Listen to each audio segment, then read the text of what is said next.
Person as a mind as a vision हम कुछ ना कुछ लैक करते हैं या फेल करते हैं, तो उस सबसे डील कैसे करें। तो एक वचन पढ़ेंगे, सैम्स फेलियर्स कैसे डिफाइन करता है और फेलियर्स क्या होता है वो देखेंगे। Psalm 73 chapter 26 verse. Psalm 73। My flesh and my heart may fail, but God is the strength of my heart and my portion forever. Okay, Hindi में पढ़ो, हिंदी में पढ़ी। मेरे हृदय और मन दोनों तो हार गए हैं, परंतु परमेश्वर सर्वदा के लिए मेरा भाग और मेरे हृदय की चट्टान बना है। ओके, तो हम हार भी जाएंगे तो हमारा we are the flesh and क्या है इंग्लिश में क्या लिखा है? My flesh and my heart fail. हाँ, अगर मेरे हृदय और मेरा अगर मांस भी फेल हो जाएगा तब भी यीशु मसीह हमें चलाएंगे। तो हमारे बाइबल्स में मैंने 5-6 टॉपिक्स कवर किया है। How to deal with failures, start कैसे करते हैं और क्या अप्रोच देना चाहिए जब हम एक लाइफ में फेलियर्स फेस करते हैं। तो फर्स्ट टॉपिक है confession and repentance. First point,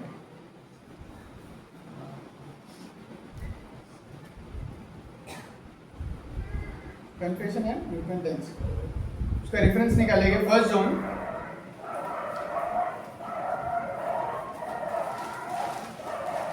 1 chapter 9 verse. 1 chapter 9 verse. If we confess our sins, He is faithful and just will forgive us and our sins purify us from all unrighteousness. Hindi में यदि हम अपने पापों को मान लें तो वह हमारे पापों को क्षमा करने और हमें सब अधर्म से शुद्ध करने में विश्वास से योग्य और धर्मी है। ओके, तो पहली चीज़ें है कन्फेशन एंड रिपेंटेंस। अगर हम फेलियर हो रहे हैं तो कहीं ना कहीं हमारी ही गलती है। ये ऐसा मेहनत है या फिर हम बिब्लिकली वीक है, इसका कॉन्सेप्ट है। तो अगर हम कन्फेस और रिपेंट करेंगे, the Bible stresses the importance of acknowledging and confessing our failures to God. हमारे फेलियर्स को एक्सेप्ट करके हमें यीशु मसीह को बताना है कि अगर मैं आज एक टास्क समझो, मुझे एक बुक रीड करनी थी 14 पेजेस, या फिर कुछ करना था चर्च के काम में, लेट हो गया, फेल हो गया, तो हमें गॉड को बताना है, पहले कन्फेस करके उनको बताना है। अगर हम ऐसे ही रखेंगे तो फेलियर्स होते ही रहेंगे। So first is confess and repentance. उधर ही कन्फेस करके हमें उधर ही पश्चाताप करना है, ठीक है, फर्स्ट पॉइंट। सेकेंड पॉइंट है learning from failure.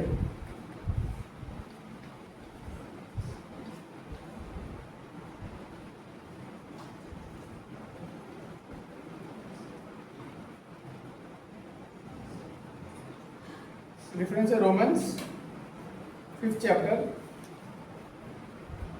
3 to 5th verse. 5th chapter. 3 to 5th, 3-4-5। केवल यही नहीं, वरन हम क्लेशों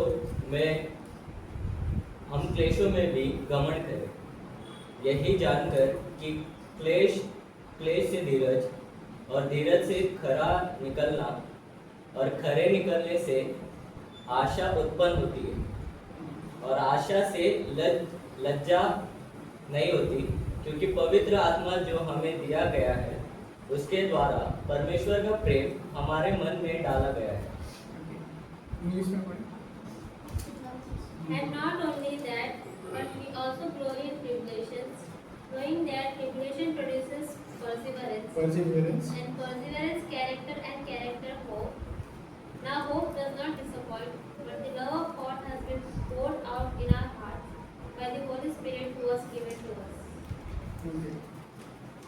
यहाँ पे फेलियर कैसे होते, पहले कष्ट, पहले जो भी कष्ट आ रहे हैं उससे, तो ट्रिबुलेशंस प्रोड्यूसेस परसेवरेंस। तो अगर कष्ट है तो मेहनत सबसे ज़्यादा करना है, हार्डवर्क करना है। हार्डवर्क से क्या जनरेट होगा? कैरेक्टर। कैरेक्टर से क्या जनरेट होगा? Hope. So this are the steps from failure. तो हम ये वचन में सीखते हैं कि perseverance, character development and hope, ये 4 स्टेजेस है जहाँ पे हमारे ट्रिब्यूलेशंस और वो स्टार्ट होते हैं। तो कोई भी गलती से ये तरीके से हम सीख सकते हैं। ठीक है। थर्ड पॉइंट है गॉड्स स्ट्रेंथ इन वीकनेस।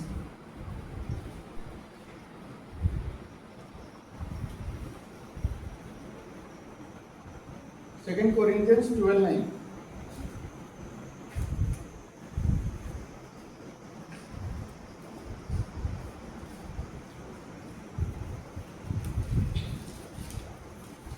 और उसने मुझसे कहा, मेरा अनुग्रह तेरे लिए बहुत है, क्योंकि मेरी सामर्थ निर्बलता में सिद्ध होती है। इसलिए मैं बड़े आनंद से अपनी निर्बलताओं पर घमंड करूंगा, कि मैं मसीह की सामर्थ मुझ पर छाया करती है। इंग्लिश में पढ़िए। And he said to me, My grace is sufficient for you, for my strength is made perfect in weakness. Therefore, most gladly I will rather boast in my infirmities, that the power of Christ may rest upon me. Amen. तो यहाँ पे God strength in weakness का मतलब है यीशु मसीह हमारे साथ सबसे ताकतवर तभी टाइम्स है जब हम वीक है। जब हम सबसे ज़्यादा वीक है, यीशु मसीह का सबसे ज़्यादा स्ट्रेंथ है। गॉड स्ट्रेंथ इन वीकनेस मतलब हम वीक है तभी उनकी अनुग्रह, उनका शक्ति महसूस कर पाएंगे। अगर तुम पहले से ही सब कुछ बेटर है, तुम्हारे पास स्ट्रेंथ क्या आएगा? है ना? If you are having a good life, तुम्हारी स्ट्रेंथ क्या है? तो तभी पता चलेगा when you are in weakness, तभी ही तुम गॉड्स का स्ट्रेंथ पता चलेगा। और गॉड खुद कहते हैं कि may the Christ rest upon us when you are in your weak spot. तो अगर हम एकदम वीक पॉइंट पे इन नो लाइफ नम हो चुके हैं, तो तभी हमें ध्यान देना है कि गॉड का स्ट्रेंथ सबसे ज़्यादा हमारे वही पॉइंट पे है। तो अकेले हमें नहीं रहना है, तो लोनली नहीं समझना है अपने आप को। ठीक है। सो फोर्थ पॉइंट है Perseverance and faith.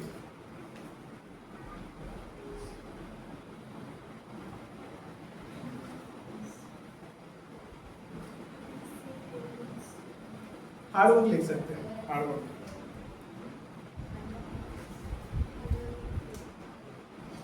James first chapter 2-4।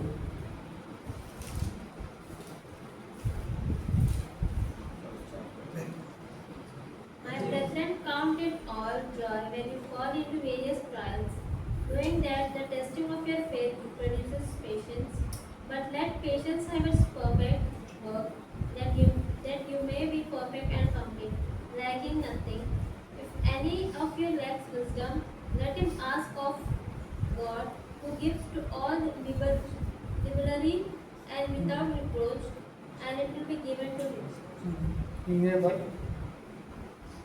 हे मेरे भाइयों, जब तुम नाना प्रकार की परीक्षाओं में पड़ो, तो इसके पूरे आनंद की बात समझो, ये जानकर कि तुम्हारे विश्वास के परखे जाने से धीरज उत्पन्न होता है। एक मिनट, तो यहाँ पे बहुत चीज़ें क्लियर हो गई है कि हमारी विश्वास कभी परखते हैं जब हम सबसे टफ टाइम्स में हैं, बराबर। तो फेथ कब आएगा? जब सबसे ज़्यादा हम मुश्किल टाइम में है, तभी फेथ आएगा। और परसिवियरेंस क्यों लिखा है? क्योंकि सबसे कठिन टाइम में ही हमें सबसे ज़्यादा मेहनत करनी है। ठीक है, भले हमारी लाइफ में हो, हमारी स्पिरिचुअलिटी में हो, सबसे ज़्यादा मेहनत हमारे टफ टाइम्स में हमें करना है। ठीक है, आगे बढ़। पर धीरज को अपना पूरा काम करने दो। ओके, एक मिनट। धीरज यहाँ पे है पेशेंस। बहुत सिंपल वर्ड है, लेकिन बहुत मायने रखता है हमारे लाइफ में। पेशेंस लाइक बहुत क्या बोलते उसको, कोई है कि अभी इन अ फास्ट डिजिटल वर्ल्ड सबको फास्ट करना है ना, पेमेंट जल्दी चाहिए, बुक जल्दी पढ़ना है, सब कुछ जल्दी करना है। Unknown number. तो हमें पेशेंस लाना है वो कब कैसे आएगा, हमारे फेथ और हमारे मेहनत से। और पेशेंस के बिना ये फेथ और मेहनत कुछ काम की नहीं है। आप फेथ 2 दिन रख रहे हो, 3 दिन रख रहे हो ना, पेशेंस क्या बोलता है, एक लॉन्ग टाइम तक, है ना, वही होगा ना पेशेंस, एक कंसिस्टेंसी रखना चाहिए। तो पेशेंस से ही ये 2 चीज़ें वर्क करेगी, that is Perseverance and faith, और उससे ही हमें जनरेट करेगी। आगे बढ़। कि तुम पूरे और सिद्ध हो जाओ और तुम में किसी बात की घटी ना रहे। तो ये सब होने के बाद यही बोलता है कि तुम्हें किसी बात की घटी ना रहे। अगर तुम ये सब करोगे तुम्हें कोई घटी नहीं होगी, कमी नहीं होगी, ठीक है। सो हमने क्या देखा, परसिवियरेंस है, फेथ। सो 5th पॉइंट है रिस्टोरेशन एंड होप। रिस्टोरेशन, कुछ चीज़ें चली गई बट हमें मिल गई फिर से, और मिली कैसे, अच्छी चीज़ें, और वो चीज़ें जो हमें सही टाइम पे चाहिए होगी। तो निकालेंगे Joel 2nd chapter,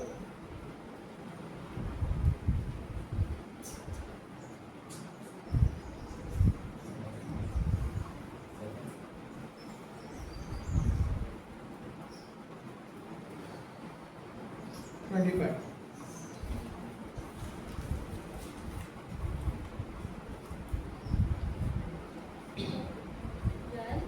2nd chapter 25।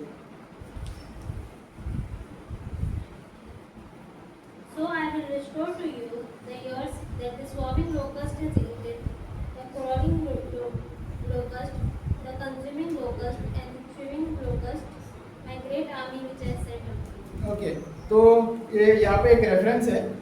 Joel कितने लोगों को पता है? जोएल एक है, एक प्रॉफिट का लड़का है, उसका नाम है पेतुएल। अगर हम पढ़ेंगे जब भी, तो जब भी आता है book of Joel, the son, the father of Pethuel, ऐसे कुछ है, son of Pethuel, father of Pethuel. उनके जो फादर है उनका नाम पेतुएल है, तो उनको ऐसे ही रिकॉग्नाइज करता है। तो जोएल ने एटलीस्ट यहाँ पे कहते 3 चैप्टर्स लिए ना, तो ये 3 चैप्टर्स में ये उन्होंने यही लिखा है कि लास्ट डे है, जजमेंट्स के दिन आ रहे हैं, ये जो दिन है वो प्रभु का दिन है, तुम उसमें आनंदित रहो। जोएल उनके फेमस कैसे था, एज अ पोएटिक, वो सब कुछ चीज़ें आप पढ़ोगे ना जोएल, तो सब कुछ है ना एक पोएटिक फेस में, एक गाने के तरीके में, एक भी पढ़ोगे तो वो उसने ऐसे डिस्क्राइब किया है कि निकट आ रहा है सब कुछ, आप प्रभु का वचन मानो। तो 25 में क्या लिखा है, पढ़े फिर से हिंदी में। और जिन वर्षों की उपज अरबे नाम टिडियो और येलेक और हासिल ने और आजाम नाम टिडियो ने, हाँ। अर्थात मेरे बड़े दल ने, जिसको मैंने तुम्हारे बीच भेजा, खालाती मैं उसकी हानि तुमको भर दूंगा। ओके, बस। तो यहाँ पे रेफरेंस ये है कि प्लेग, लोकस्ट, जो कीड़े मकोड़े का प्लेग्स, पता है ना उसको तेलुगु में क्या बोलते हैं, प्लेग्स को, एक वर्ड था ना, 13 प्लेग्स था ना, उसमें से कीड़े गिरते हैं ना ऊपर से, तो फार्मर्स को ना तो सब नष्ट कर रहे थे, ठीक है, क्या प्लेग्स है, इंसेक्ट्स गिरते हैं ना ऊपर से, हाँ, उन्होंने 13 प्लेग्स किया था ना, पहले वर्षा क्या बोलते उसको, बारिश, गंदी बारिश किया, नीचे से कीड़े निकले, तो वो टाइम पे जो आजू बाजू जो फार्मिंग था, हार्वेस्टिंग था, तो कीड़े उत्पन्न हुए थे ना, तो सब खा लिए थे, सब खराब हो चुका था। तो उन्होंने सब जाकर यीशु मसीह को यहाँ पे प्रार्थना कर रहे हैं कि, वही बोल रहे हैं कि बाइबल एज गॉड्स प्रॉमिस, तो वहाँ पे प्रॉमिस किया गॉड ने कि हर एक जो चीज़ तुम्हारा नष्ट हुआ है, तबाह हुआ है ना, मैं तुम्हें फिर से पूरी तरीके से लाके दूंगा। तो यहाँ पे वही है, और एक एश्योरेंस यहाँ पे होप है ना। तो सब जो चीज़ अभी फार्मिंग पता है अगर नष्ट हो गया तो कैसे लाएंगे वापस, टाइम लगता है ना उसको आने के लिए। तो एज अ सिग्निफिकेंस उन्होंने यही कहा है कि जो जूड़ा था, जो इज़राइल में था, तो ये सब ट्रिबुलेशन चल रही थी, वहाँ पे बहुत सारे पाप हो रहे थे, जैसे अडल्ट्री हो रहा था, वाइन ड्रेसिंग हो रहा था, बहुत कुछ चीज़ें हो रहा। तो ये टाइम में जोएल अपने सभी को ऐसे बोल रहा था कि प्रभु मानो और ऐसे ऐसे चीज़ें से बच जाओ जजमेंट डे से। तो this is restoration and hope. तो लास्ट पॉइंट है सीकिंग गॉड्स गाइडेंस।